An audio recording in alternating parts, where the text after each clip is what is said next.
ఈ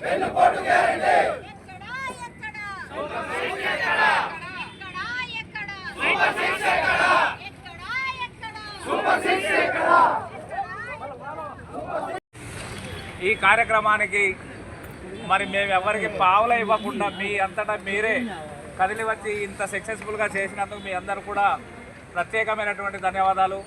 ముఖ్యంగా ఏంటంటే వైఎస్ఆర్ పార్టీ అనేటటువంటిది ప్రభుత్వం యొక్క పథకాలు ఇవ్వడం కానీ చేయడం కానీ అన్నీ మన కళ్ళారా చూసాం చేసాం, ఇదన్నీ కూడా చేసిందే. కానీ ఈరోజు ఏంటంటే వాళ్ళు సంపద సృష్టిస్తామన్నారు, సంపద లేదు, ఆఖరికేమో అప్పుల్లో మునిగిపోయేటటువంటి పరిస్థితి క్రియేట్ చేసి వదిలేశారు.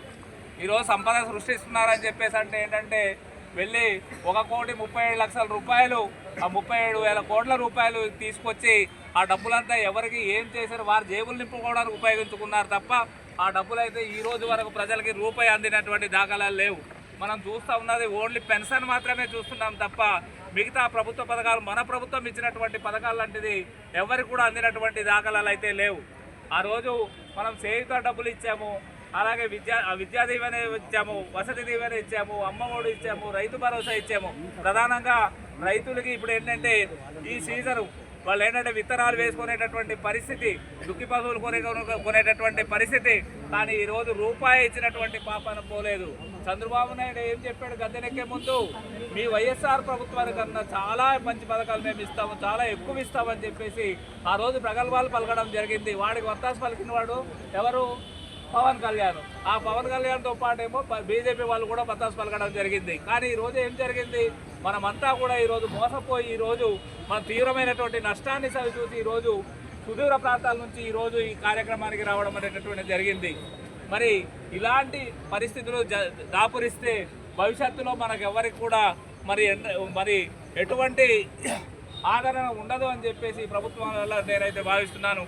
కాబట్టి మనమంతా కూడా ఇంకా దీనికన్నా ఇంకా సంఘటితంగా రాబోయేటటువంటి రోజుల్లో ఈ ప్రభుత్వాన్ని ఇంకా వీరు వేసేటటువంటి తప్పుడు విధానాలకి మనం ఇంకా కూడా రియాక్ట్ అయ్యి ఇంకా గ్రామాన్న ఈ యొక్క విషయాలు చేరవేయాల్సినటువంటి అవసరం అయితే ఖచ్చితంగా ఉంది. మరి మీరు ఇంత వ్యయప్రయాసాలకు వచ్చినటువంటి మీ అందరూ కూడా జీవితాంతం అది మేమంతా డిమాండ్ చేసేది ఏంటంటే ప్రభుత్వం ఇప్పటికైనా కళ్ళు తెరిచి ప్రజలు ఏదైతే విలువలాడిపోతున్నారో మీరంతా నిన్నే చూశారు. రేషన్ ఏమో వైఎస్ఆర్ ప్రభుత్వం ఏమో ఇంటింటికే తీసుకెళ్ళి ఇస్తే ఈరోజు చంద్రబాబు నాయుడు గారి ప్రభుత్వం ఏమో డిపోల దగ్గరికి ఇచ్చినటువంటి కార్యక్రమాలు చేపట్టింది. అలాగే ప్రతి కుటుంబానికి 3 సిలిండర్లు గ్యాసులు ఇస్తామని చెప్పేసి అన్నారు. ఏ ఇంటికి కూడా 3 సిలిండర్లు ఈ రోజు వరకు కూడా ఇచ్చినటువంటి దాఖలాలు లేవు. అలాగే ఆడవాళ్ళకి 18 సంవత్సరాల నుండి 45 సంవత్సరాలు నిండినటువంటి వాళ్ళకందరూ కూడా వాళ్ళు మేమంతా కూడా రోజు 18,500 రూపాయలు చేయుత ఇస్తే వాళ్ళు ఈరోజు ఎవరికి కూడా 1 రూపాయి ఇచ్చినటువంటి దాఖలాలు లేవు.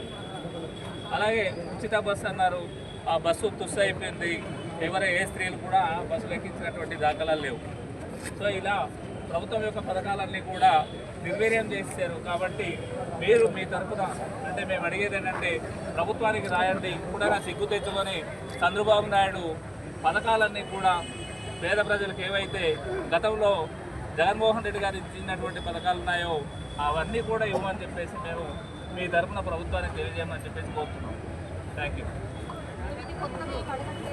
అందరికీ నమస్కారం. ఈరోజు ప్రతి వైఎస్ఆర్ కాంగ్రెస్ పార్టీ నుంచి వచ్చినటువంటి నాయకులకు, అదేవిధంగా ఎవరైతే రైతులు ఉన్నారో, ఎవరైతే వాలంటీర్స్ ఉన్నారో, ఎవరైతే తల్లికి వందనానికి సంబంధించినటువంటి ఏ స్కీమ్స్ అయ్యో ఈరోజు రైతులు కానివ్వండి, ప్రజలు కానివ్వండి ఈరోజు మోసపోయేమో వాటన్నిటి మీద డిమాండ్ చేయడానికి వాళ్ళందరూ కూడా ఈరోజు తరలి వచ్చి రోడ్డెక్కినటువంటి పరిస్థితి ఈరోజు గమనిస్తూ ఉన్నాము.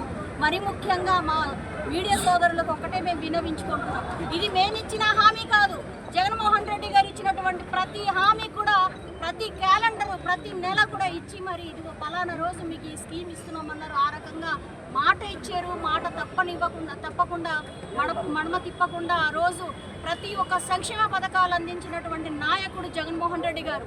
మరి వారిని కాదని ఈరోజు కూటమి ప్రభుత్వం ఏదైతే ఎన్నికలలో భాగంగా అబద్ధాల హామీ ఇచ్చారు, ఆ హామీలన్నీ కూడా ఈరోజు నెరవేర్చాలా, నెరవేర్చని ఎడల సంవత్సరం ఈ రోజుతో ఇది మంచి ప్రభుత్వం అని వచ్చారు మీరు.